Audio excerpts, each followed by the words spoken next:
Telugu Desam party సానుభూతి పరులు ఒక సరికొత్త ఉద్యమాన్ని తెర మీదకి తీసుకొచ్చారు. సోషల్ మీడియా ఉద్యమాన్ని. జస్టిస్ ఫర్ ఏబీ వెంకటేశ్వరరావు గారు అన్నటువంటి ఉద్యమం. ఏంటంటే 1989 ఏపీ క్యాడర్ ఐపీఎస్ అధికారి ఏబీ వెంకటేశ్వర విషయంలో నీచమైన కుళ్ళు కుట్ర రాజకీయంపై ప్రతి ఒక్కరు గళమెత్తాల్సిన సమయం ఇది. ఒక సాధారణ టీచర్ కుటుంబంలో పుట్టే ఐపీఎస్ చదివి నక్సలిజం, రౌడీయిజం, అణచివేతలో ఎంతో పేరు తెచ్చుకున్న అధికారికి 5 ఏళ్లుగా పోస్టింగ్ ఇవ్వని దుర్మార్గంపై ప్రతి ఒక్కరూ స్పందించాలి.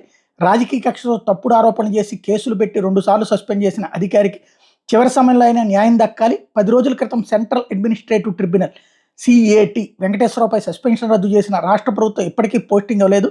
30 ఏళ్లు మచ్చ లేకుండా ప్రాణాలకు తెగించి రాష్ట్రానికి సేవలు అందించిన ఇండియన్ పోలీస్ సర్వీస్ అధికారికి రిటైర్మెంట్ గౌరవం కూడా ఇవ్వని ఈ వ్యవస్థను ప్రతి ఒక్కళ్ళు ప్రశ్నించాలి.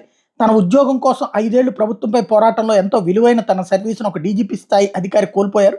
దీన్ని ఎవరూ తిరిగి ఆయనకి తెచ్చివ్వలేరు. కానీ పదవీ విరమణ కేవలం 13 రోజుల సమయం ఉన్న పరిస్థితిలో యూనిఫామే జీవితంగా బతికిన ఒక అధికారికి యూనిఫామ్లో గౌరవంగా రిటైర్డ్ అయ్యే హక్కును కూడా కల్పించకపోవడాన్ని ప్రతి ఒక్కళ్ళు ప్రశ్నించాలి. అధికారంలో ఎవరున్నారు, ప్రతిపక్షంలో ఎవరున్నారు అనే దానికంటే ఒక అత్యున్నత అధికారిని రాజకీయ కక్షకు బలి చేసిన వ్యవస్థను ప్రశ్నించడానికి ప్రతి సామాన్యుడు ముందుకు రావాలి.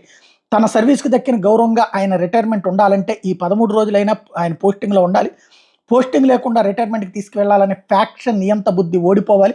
ప్రజాస్వామ్యం గెలిచి గర్వంగా మీసం మెలేయాలి. అందుకే జస్టిస్ ఫర్ ఏబీవీ అని గొంతెత్తుదాం అన్నటువంటి పిలుపునిస్తున్నారు.